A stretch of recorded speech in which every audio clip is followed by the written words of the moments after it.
Our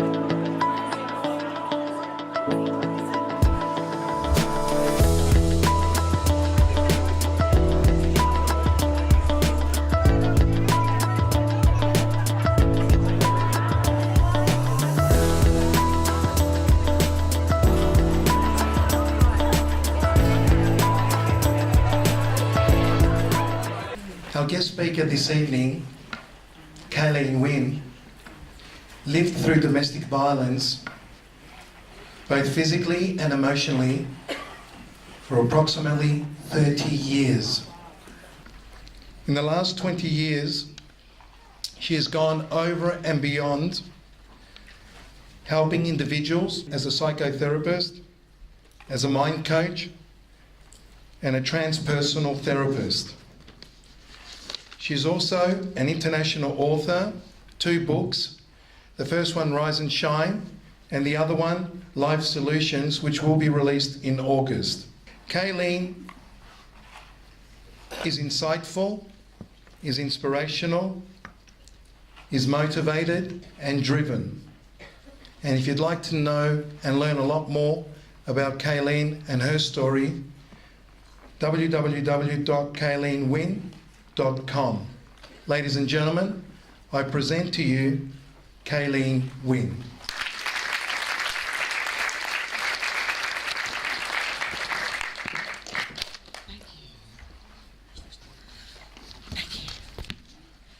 Good evening, everybody, and it's lovely to see how many faces have turned up for domestic violence, to support the prevention of domestic violence. I've known domestic violence for most of my life, half of it as a victim and half of it as a victor.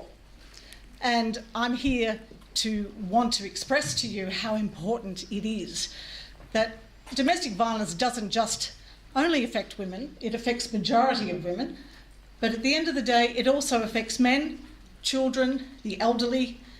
Domestic violence is not discriminating.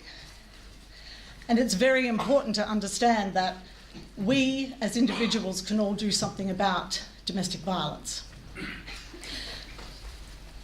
We look at the 21st century, and it should be something that we should understand what love is. But love is not attacking, putting down, being physical, controlling, manipulative.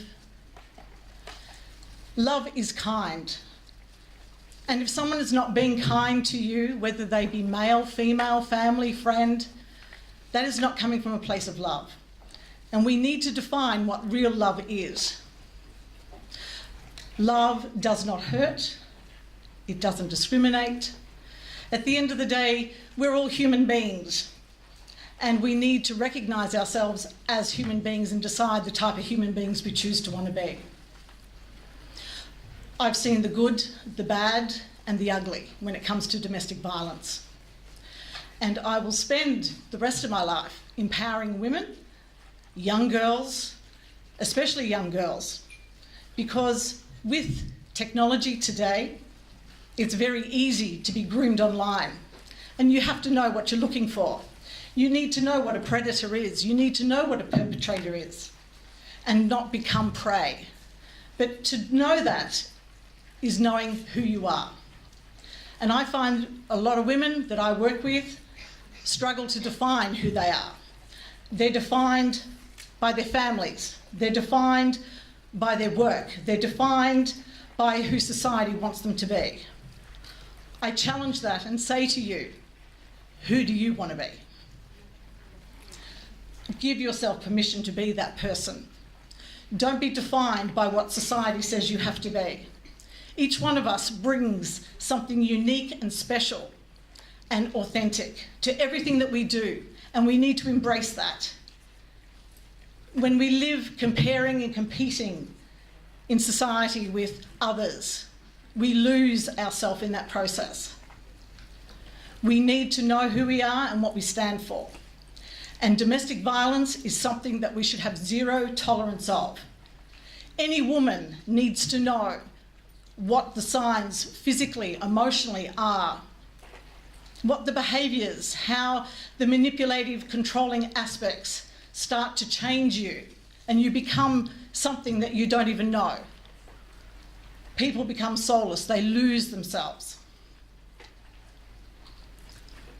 I ask every single one of you to know that you can make a difference by being a friend, a sister, a brother, a mother, a father, and understanding how you want to treat people in your life and how you do treat people in your life.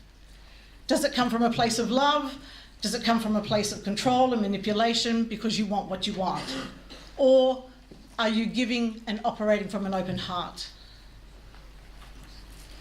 The young women of today are being challenged dramatically when it comes to domestic violence and recognising it.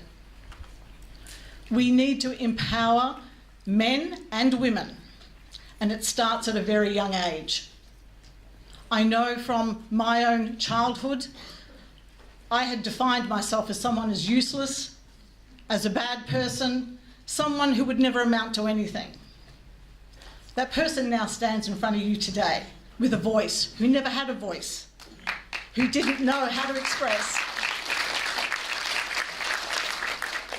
And I use that voice in many different ways to empower men and women to be their best version of themselves. Thank you.